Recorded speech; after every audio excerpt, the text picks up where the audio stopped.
Where should I even begin? Alright, let's just face the truth. The podcast that I thought about in the past that didn't go as planned podcast was a flop.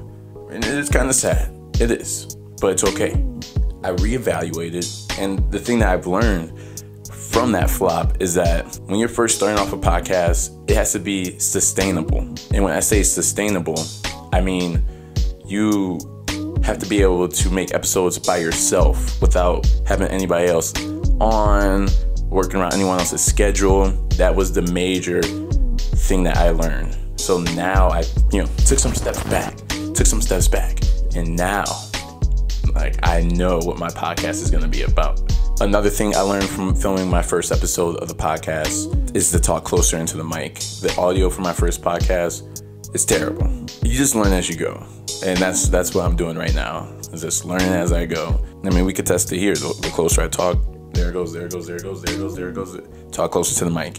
Another thing I learned is that, you kind of don't want to, if you are going to have guests on, you kind of don't want to make it seem like they have to think of stuff. You don't want them to prepare for it. You want them to just, at least when you're first starting, you want it to just be fun. I think that's why a lot of my potential guests didn't come on, because they felt like they had to prepare, they had to think of stories. So I'm avoiding that route, and I'm just going straight with easygoing, like a podcast that just has a flow.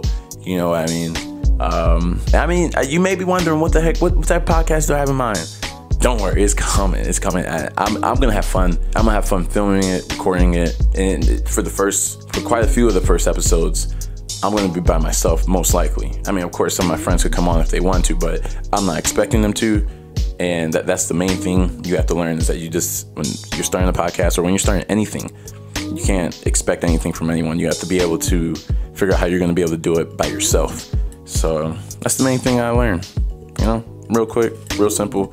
The only thing that does reek about this is that I'm gonna have to freaking think of a whole new name. It doesn't even reek, honestly, but I'm gonna have to think of a whole new name. But I plan on filming the first episode tomorrow or today even. As I gotta do some research on the content that I plan on producing. But yeah, it's gonna fit my personality, all that good stuff. My advice to you is just start. Forget everything, just start with yourself. Don't worry about inviting people on. That is the biggest mistake. That's all I was thinking about. Of course, yeah, I want people to be on because I think a podcast as a way to network with people, but I just gotta get it started, you know what I mean? And the main thing I wanna do is just have fun. Have fun. Yeah, I do have a mic holder, by the way, but there's no table right here to attach it to. The table's behind me. I have a table behind me for a little bit of depth of feel. That's it. I feel like I could sing with this mic. Wait. All right, I'm not gonna sing. That was terrible.